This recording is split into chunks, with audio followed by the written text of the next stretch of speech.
The Civil War began while the United States was under the presidency of Lyndon B. Johnson, who was officially neutral in regard to the Civil War, with the U.S. Secretary of State Dean Rusk stated that America is not in a position to take action, as Nigeria is an area under British influence. Strategically, U.S. interests aligned with the federal military government, although there was considerable popular public sentiment in support of Biafra. The U.S. also saw value in its alliance with Lagos and sought to protect $800 million in the assessment of the State Department worth of private investment. The neutrality was not universally popular, and a pro-Biafra lobby emerged within the United States to pressure the U.S. government to take a more active role in assisting Biafra. The American Committee to Keep Biafra Alive was an organization founded by American activists to inform the American public of the war and sway popular opinion towards Biafra. Biafra became a topic in the 1968 United States presidential election, and on the 9th of September 1968, future Republican President Richard Nixon called for Lyndon B. Johnson to take action in helping Biafra, stating, "Until now, efforts to relieve the Biafran people have been thwarted by the desire of central government of Nigeria to pursue total and unconditional victory, and by the fear of the Igbo people that surrender means wholesale atrocities and genocide." But genocide is what is taking place right now, and starvation is the grim reaper. Both Biafran officials and the U.S. pro-Biafra lobby hoped the election of Richard Nixon would change U.S. foreign policy regarding the war. However, when Nixon became president in 1969, he found there was little he could do to change the established stance aside from calling for another round of peace talks. According to American political theorist Ernest W. Lefevre, the U.S. providing official support to Biafra would have resulted in hostility from not only Nigeria, but also other African nations who supported Nigeria in the war, who had successfully argued to the United Nations that the war was an internal affair that the UN should not be involved with. The Vietnam War served as another obstacle to a possible U.S. intervention in Biafra. Despite this, Nixon continued to personally support Biafra. Himself a Jew who escaped persecution from Nazi Germany, U.S. Secretary of State Henry Kissinger compared the Igbo people to Jews in a memorial written to the U.S. President Richard Nixon, stating, "The Igbos are the wandering Jews of West Africa, gifted, aggressive, westernized, at best envied and resented, but mostly despised by the mass of their neighbors in the Federation." Gulf oil. Nigeria, the third major player in Nigerian oil, was producing 9% of the oil coming out of Nigeria before the war began. Its operations were all located offshore of the federally controlled Midwestern Territory. Therefore, it continued to pay royalties to the federal government, and its operations were mostly undisrupted. Canada. At the request of the Nigerian government, Canada sent 3 observers to investigate allegations of genocide and war crimes against the Nigerian military. Major General W. A. Milroy was joined by 2 other Canadian officers in 1968, and the Canadian contingent remained until February 1970. Rest of Africa. Biafra appealed unsuccessfully for support from the Organization of African Unity, OAU, the precursor to the African Union. The OAU, bound by its charter to oppose any secession from a member state, denounced Biafra's attempt to secede from Nigeria. Equally bound by its charter to refrain from interference in the internal affairs of its member states, the OAU took no further action. Countries such as Ethiopia and Egypt vocally supported the Nigerian government's policies in order to prevent inspiring revolts within their own borders. However, Biafra received the support of African countries such as Tanzania, Zambia, Gabon, and Ivory Coast. Rhodesian pilots smuggled weapons and money into Biafra, which Rhodesian intelligence chief Ken Flower claimed was part of the operations of Rhodesia's Central Intelligence Organization. Foreign mercenaries. Outmatched by Nigeria's superior firepower, Biafra hired foreign mercenaries for extra support. Mercenaries with prior experience fighting in the Congo crisis were eagerly drawn to Biafra. German mercenary Rolf Steiner was placed in charge of the 4th Commando Brigade of the Biafran Armed Forces and commanded 3,000 men. Welsh mercenary Taffy Williams, one of Steiner's subordinates, was in command of 100 Biafran fighters. Steiner's other subordinates were a mixture of adventurers consisting of the Italian Giorgio Norbiato, the Rhodesian explosive expert Johnny Erasmus, the Scotsman Alexander Alec Gay, the Irishman Lewis Paddy Mulrooney, the Corsican Armand Ierinelli, who had been able to enlist in the Foreign Legion by pretending to be Italian, and a Jamaican bartender turned mercenary who called himself Johnny Korea. Polish-Swiss pilot Jan Zumbach formed and commanded a ragtag air force for Biafra. Canadian pilot Lynn Garrison, Swedish pilot Carl Gustav von Rosen, and Rhodesian pilot Jack Malik served as leaders of Biafran air operations, attacking Nigerian forces and also supplying weapons and food aid. Portuguese pilots also served in the Biafran Air Force, transporting weapons from Portugal to Biafra. Steiner established a brown water navy by converting some Chris-Craft boats into gunboats, which turned out to be successful in launching surprise raids for weapons and supplies. It was hoped that employing mercenaries in Nigeria would have impact similar to that experienced in the Congo, but the mercenaries proved largely ineffective since the Nigerian military received much more professional and adequate training compared to the Congolese militias. Despite some initial successes, such as Operation OAU, over half of the 4th Commando Brigade was wiped out by Nigerian forces during the disastrous Operation Hiroshima of 15 to 29th of November 1968, resulting in Steiner experiencing depression and a nervous breakdown, leading to his eventual expulsion and replacement by Taffy Williams. Although Nigeria appeared to be a tougher opponent, commentators observing the war noted that the remaining mercenaries appeared to have developed a personal or ideological commitment to Biafra's cause, which is a rare trait for mercenaries. Belgian mercenary Mark Goossens, who was killed by defensive Nigerian forces in a suicide mission during Operation Hiroshima, was reportedly motivated to return to Africa after a dispute with his girlfriend. Goossens was photographed in the moments before and after his death. Steiner claimed to have fought for Biafra for idealistic reasons, saying the Igbo people were the victims of genocide. But the American journalist Ted Morgan mocked his claims, describing Steiner as a militarist who simply craved war because killing was the only thing he knew how to do well. Journalist Frederick Forsyth quotes Taffy Williams, speaking highly of his Biafran subordinates. "I've seen a lot of Africans at war, but there's nobody to touch these people. Give me 10,000 Biafrans for 6 months, and we'll build an army that would be invincible on this continent. I've seen men die in this war who would have won the Victoria Cross in another context." After the war, Philip Effiong, the chief of the Biafran General Staff, was asked by a journalist about the impact of the mercenaries on the war. His reply was, "They had not helped. It would have made no difference if not a single one of them came to work for the secessionist forces. Rolf Steiner stayed the longest.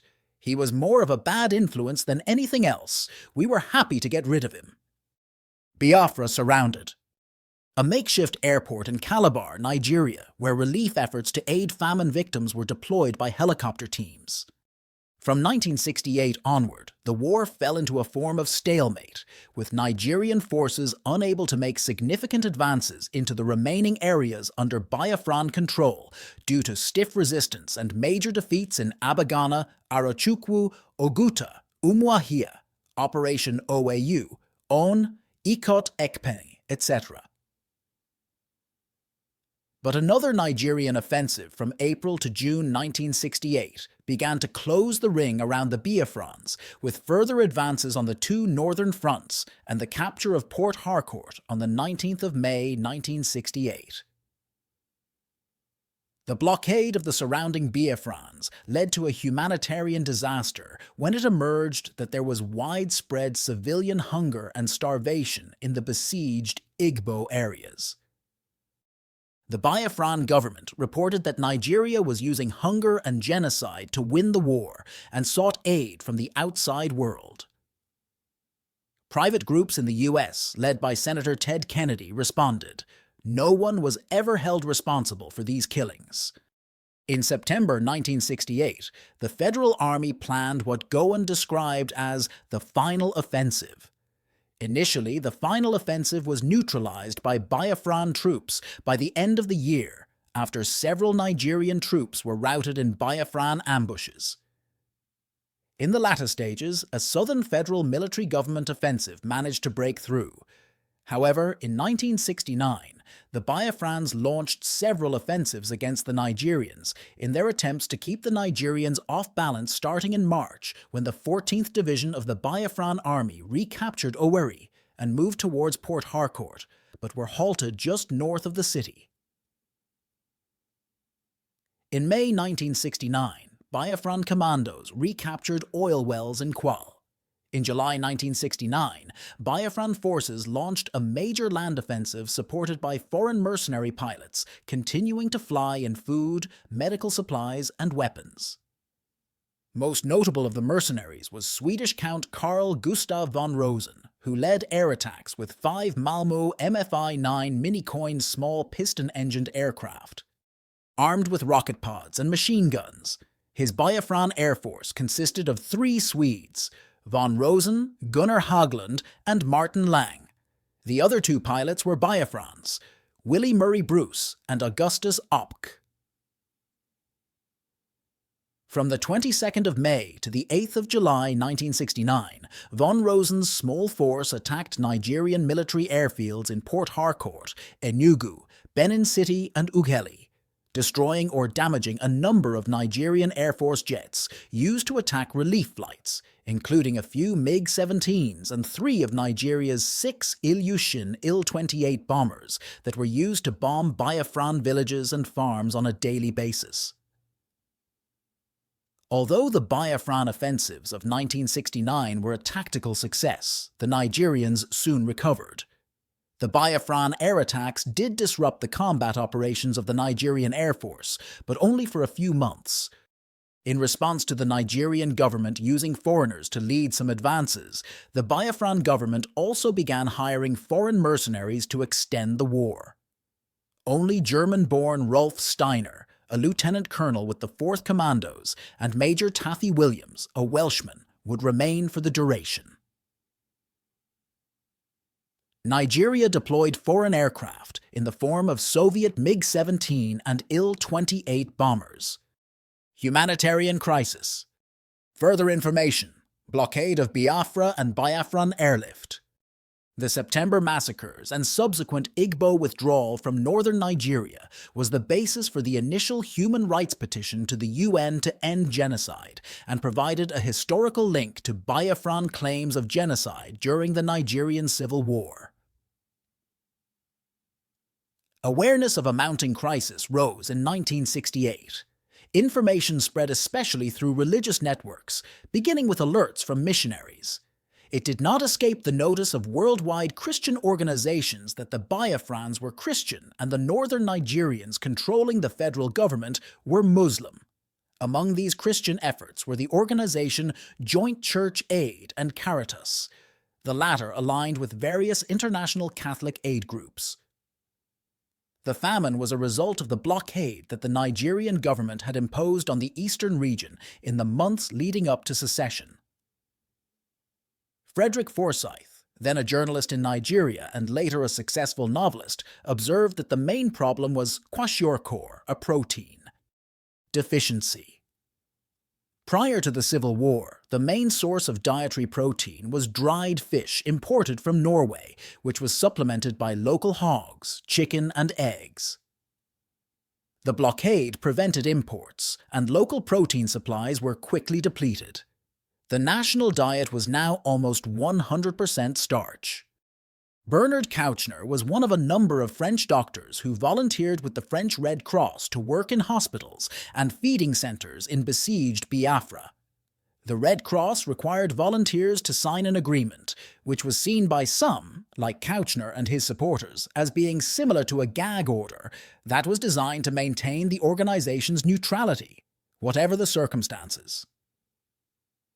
Kouchner and the other French doctors signed this agreement. After entering the country, the volunteers, in addition to Biafran health workers and hospitals, were subjected to attacks by the Nigerian army and witnessed civilians being murdered and starved by the blockading forces. Kouchner also witnessed these events, particularly the huge number of starving children, and when he returned to France, he publicly criticized the Nigerian government and the Red Cross for their seemingly complicit behavior. With the help of other French doctors, Kouchner put Biafra in the media spotlight and called for an international response to the situation. These doctors, led by Kouchner, concluded that a new aid organization was needed that would ignore political, religious boundaries and prioritize the welfare of victims.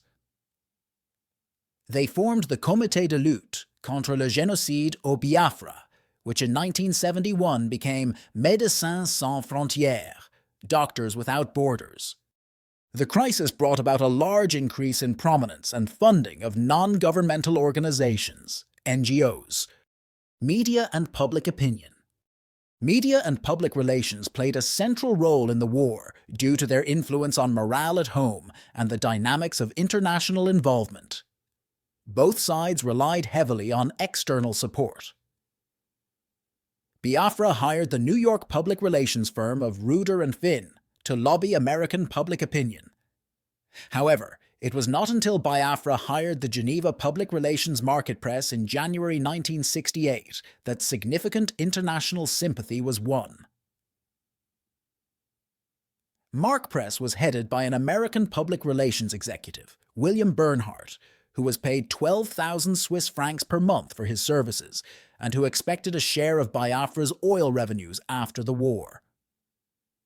Mark Press's portrayal of the war as a struggle for freedom by the Catholic Igbos against the Muslim-dominated North won the support of Catholic opinion all over the world, especially in the United States. Besides portraying the war as a Christian-Muslim conflict, Mark Press accused the federal government of waging genocide against the Igbos, a campaign that was extremely effective as pictures of starving Igbos won the sympathy of the world. Student protesters in The Hague, the 20th of November 1969. Media campaigns focused on the plight of the Biafrans intensified internationally in the summer of 1968. By the Biafran leadership, and then around the world, the pogroms and famine were classified as genocide and compared to the Holocaust. Hypothetical Judaic origins of the Igbos were used to bolster comparisons with Jews in Germany. In the international press, Igbo refugee camps were compared to Nazi extermination camps. Humanitarian appeals differed somewhat from place to place. In the United Kingdom, humanitarian aid used familiar discourses of imperial responsibility. In Ireland, advertisements appealed to shared Catholicism and experiences of civil war. Both of these appeals channeled older cultural values into support for the new model of international NGOs.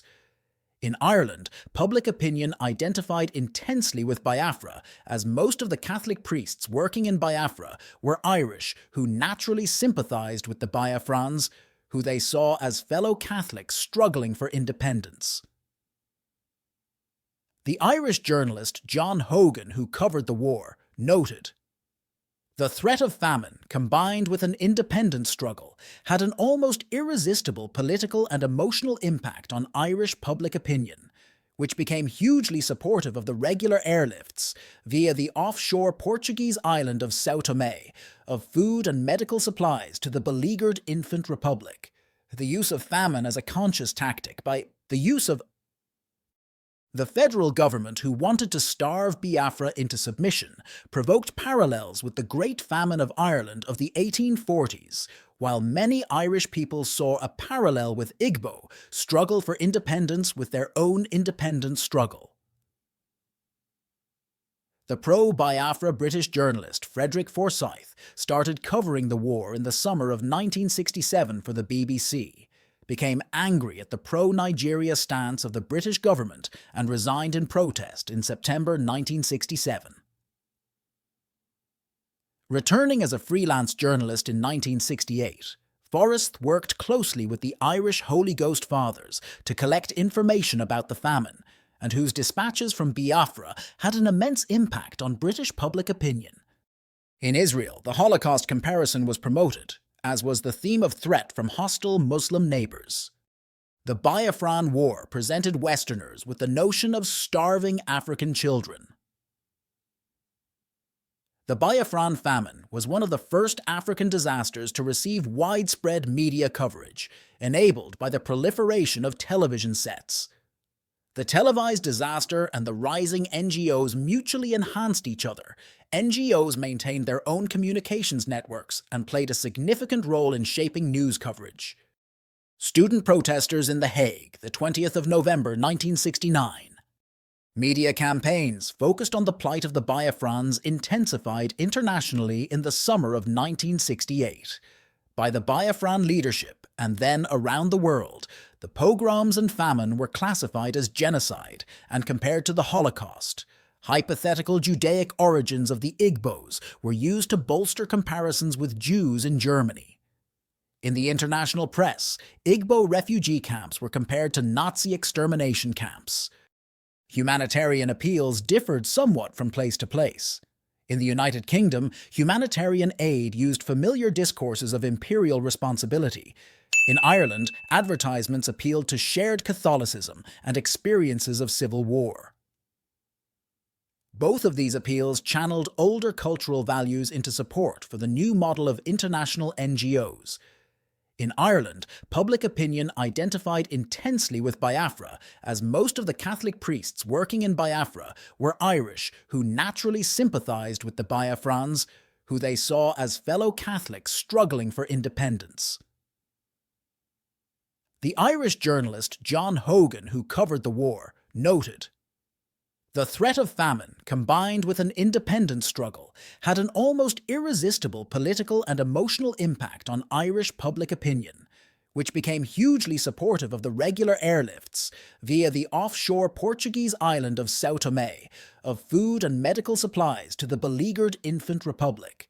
The use of famine as a conscious tactic by the use of the federal government, who wanted to starve Biafra into submission, provoked parallels with the Great Famine of Ireland of the 1840s, while many Irish people saw a parallel with Igbo struggle for independence with their own independence struggle. The pro-Biafra British journalist Frederick Forsyth started covering the war in the summer of 1967 for the BBC, became angry at the pro-Nigeria stance of the British government and resigned in protest in September 1967. Returning as a freelance journalist in 1968, Forrest worked closely with the Irish Holy Ghost Fathers to collect information about the famine, and whose dispatches from Biafra had an immense impact on British public opinion. In Israel, the Holocaust comparison was promoted, as was the theme of threat from hostile Muslim neighbours. The Biafran War presented Westerners with the notion of starving African children. The Biafran famine was one of the first African disasters to receive widespread media coverage, enabled by the proliferation of television sets. The televised disaster and the rising NGOs mutually enhanced each other. NGOs maintained their own communications networks and played a significant role in shaping news coverage. Biafran elites studied Western propaganda techniques and released carefully constructed public communications in an intentional fashion. Biafran propagandists had the dual task of appealing to international public opinion and maintaining morale and nationalist spirit domestically. Political cartoons were a preferred medium for publicizing simple interpretations of the war. Biafra also used push polling to insinuate messages about Nigeria's inherent bloodthirstiness. Novelist Chinua Achebe became a committed propagandist for Biafra and one of its leading international advocates. On the 29th of May, 1969, Bruce Mayrock, a student at Columbia University, set himself ablaze at the premises of the United Nations headquarters in New York to protest what he viewed as a genocide against the people of Biafra. He died of his injuries the following day. On the 25th of November 1969, musician John Lennon returned the MBE he had been awarded by Queen Elizabeth II in 1964 in protest against British support for Nigeria. In his letter to the Queen returning the MBE, Lennon wrote, "Your Majesty, I am returning this in protest against Britain's involvement in the Nigeria-Biafra thing, against our support of America in Vietnam, and against cold turkey slipping down the charts. With love, John Lennon." Quail Oilfield Incident. In May 1969, a company of Biafran commandos raided an oil field in Quail and killed 11 Saipem workers and Agip technicians. They captured 3 Europeans unhurt, and then at a nearby Okpai Field Development Biafran commandos surrounded and captured 15 more expatriate personnel. The captives included 14 Italians, 3 West Germans, and 1 Lebanese. It was claimed that the foreigners were captured fighting alongside Nigerians against Biafran troops, and that they assisted Nigerians in constructing roads to aid them in their operations against Biafra. They were tried by a Biafran court and sentenced to death. This incident caused an international uproar. In the month that followed Pope Paul VI, the governments of Italy, the United Kingdom, and the United States of America mounted concerted pressure on Biafra. On the 4th of June, 1969, after receiving a personal direct mail from the Pope, Ojukwu pardoned the foreigners. They were released to the special envoys sent by the governments of Ivory Coast and Gabon and left Biafra. Legazze. Atrocities against the Igbos. A severely malnourished woman during the war. The war cost the Igbos a great deal in terms of lives, money, and infrastructure. It has been estimated that up to 1 million people may have died due to the conflict, most from hunger and disease caused by Nigerian forces. More than 500,000 people died from the famine imposed deliberately through blockade throughout the war.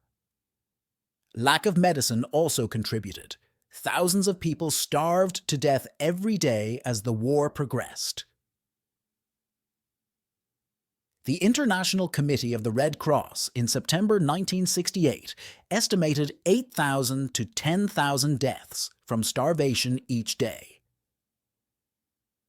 The leader of a Nigerian peace conference delegation said in 1968 that starvation is a legitimate weapon of war, and we have every intention of using it against the rebels. This stance is generally considered to reflect the policy of the Nigerian government.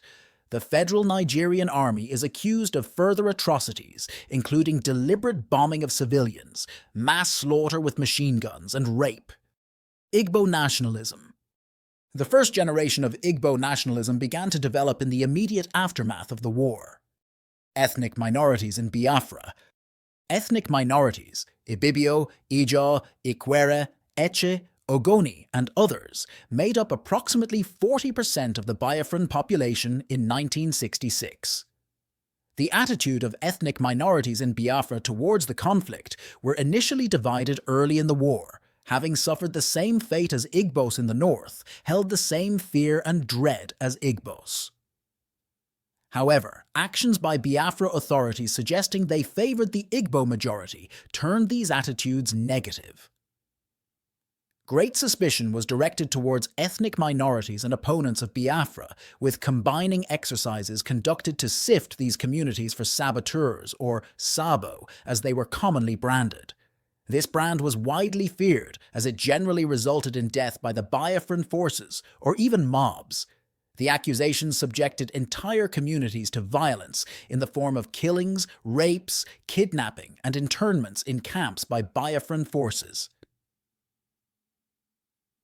The Biafran Organization of Freedom Fighter, BOF, was a paramilitary organization set up by the Civil Defense. group with instructions to suppress the enemy, and engaged in combing exercises in minority communities. Minorities in Biafra suffered atrocities at the hands of those fighting for both sides of the conflict. The pogroms in the north in 1966 were indiscriminately directed against people from eastern Nigeria. Despite a seemingly natural alliance between these victims of the pogroms in the north, tensions rose as minorities, who had always harbored an interest in having their own state within the Nigerian Federation, were suspected of collaborating with federal troops to undermine Biafra. The federal troops were equally culpable of this crime. In the Rivers area, ethnic minorities sympathetic to Biafra were killed in the hundreds by federal troops. In Calabar, some 2,000 Efiks were also killed by federal troops. Outside of Biafra, atrocities were recorded against the residents of Asaba in present-day Delta State by both sides of the conflict. Genocide question. Legal scholar Herbert Ekwe and other academics argued that the Biafran War was a genocide for which no perpetrators have been held accountable. Critics of this position acknowledge that starvation policies were pursued deliberately and that accountability has not been sought for the 1966 pogroms, but suggest that claims of genocide are incongruous with the fact that the Igbo were not exterminated after the war ended, alongside other arguments such as a lack of clarity surrounding Nigerian intentions and that Nigeria was fighting to retain control of Biafra and its people rather than to expel or exterminate them. Biafra made a formal complaint of genocide against Igbos to the International Committee on the Investigation of Crimes of Genocide, a Paris-based NGO of international lawyers, which concluded that the actions undertaken by the Nigerian government against the Igbo amounted to a genocide. With special reference to the Asaba massacre, jurist Emma Okocha described the killings as the first black-on-black genocide. Ekwe places significant blame on the British government for their support of the Nigerian government, which he argued allowed for their depredations against the Igbo to continue. Reconstruction, helped by the oil money, was swift. However, the old ethnic and religious tensions remained a constant feature of Nigerian politics. Accusations were made of Nigerian government officials diverting resources meant for reconstruction in the former Biafran areas to their ethnic areas. Military government continued in power in Nigeria for many years, and people in the oil-producing areas claimed they were being denied a fair share of oil revenues. Laws were passed mandating that political parties could not be ethnically or tribally based. However, it has been hard to make this work in practice. Igbos who ran for their lives during the pogroms and war returned to find their positions had been taken over. And when the war was over, the government did not feel any need to reinstate them, preferring to regard them as having resigned. This reasoning was also extended to Igbo-owned properties and houses. People from other regions were quick to take over any house owned by an Igbo, especially in the Port Harcourt area. The Nigerian government justified this by terming such properties abandoned. This, however, has led to a feeling of injustice as the Nigerian government policies were seen as further economically disabling the Igbos even long after the war. Further feelings of injustice were caused by Nigeria changing its currency so that Biafran supplies of pre-war Nigerian currency were no longer honored. At the end of the war, only £20 was given to any Easterner, regardless of the amount of money he or she had had in the bank. This was applied irrespective of their banking in pre-war Nigerian currency or Biafran currency. This was seen as a deliberate policy to hold back the Igbo middle class, leaving them with little wealth to expand their business interests. Fall of Biafra and restoration attempts. Further information. Orlu Crisis. On the 29th of May 2000, The Guardian reported that President Olusegun Obasanjo commuted to retirement the dismissal of all military persons who fought for the breakaway state of Biafra during the Nigerian Civil War. In a national broadcast, he said that the decision was based on the principle that justice must at all times be tempered with mercy. Biafra was more or less wiped off the map until its resurrection by the contemporary movement for the actualization of the sovereign state of Biafra. Chinua Achebe's last book, There Was a Country, A personal history of Biafra has also rekindled discussion of the war. In 2012, the indigenous people of Biafra, IPOB separatist movement was founded, led by Nnamdi Kanu. In 2021, tensions between IPOB and the Nigerian government escalated into the violent Orlu crisis, with IPOB declaring that the Second Nigeria-Biafra War had begun. The separatists vowed that this time, Biafra would win. Southeast Freedom Fight.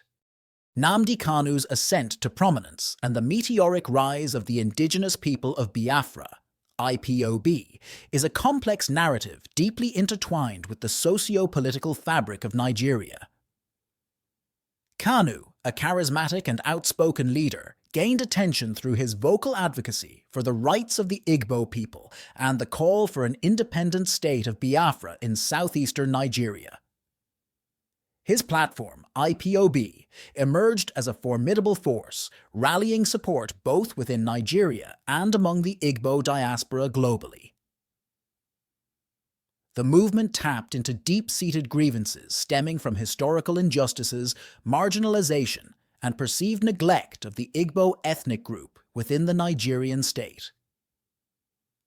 Kanu's ability to leverage social media and online platforms amplified his message, resonating with a significant segment of the Igbo population disillusioned with the Nigerian government.